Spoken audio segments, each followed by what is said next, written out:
এই বড় সাইজের এই কাতল মাছটা দেখতে পাচ্ছেন, এটি নিয়ে এসেছে আমার বাবা আমার শ্বশুর বাড়িতে। এর ওজন হলো 8.5 কেজি। আর এরকম মাছ প্রতি বছরই আমার বাবা নিয়ে আসে। কেন নিয়ে আসে এই গল্পটা আজকে বলবো। গল্পটা হলো, আমার শ্বশুরের গ্রামেতে এখানে একটা বাৎসরিক মেলা হয়। আর সেই বাৎসরিক মেলা থেকে মাছ মিষ্টি মেয়ের বাবারা কিনে জামাই বাড়িতে দিয়ে যায়। শুধু মেয়ের বাবা না, যারা এই গ্রামের মেয়ে বিয়ে দিয়েছে আর মেয়ের সাথে জামাইরা আসে আর জামাইদের হাতে মেলা করার জন্য টাকা দেওয়া হয়। জামাইরা বড় বড় মাছ বিভিন্ন রকমের মিষ্টি নিয়ে আসে শ্বশুর বাড়িতে। এই মেলা উপলক্ষে বিভিন্ন ধরনের আত্মীয় স্বজনকে দাওয়াত করা হয় আর সবাই একসাথে হই।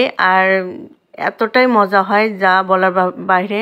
আর সবাই বিভিন্ন রকমের মাছ নিয়ে আসে, অনেক বড় বড় মাছ।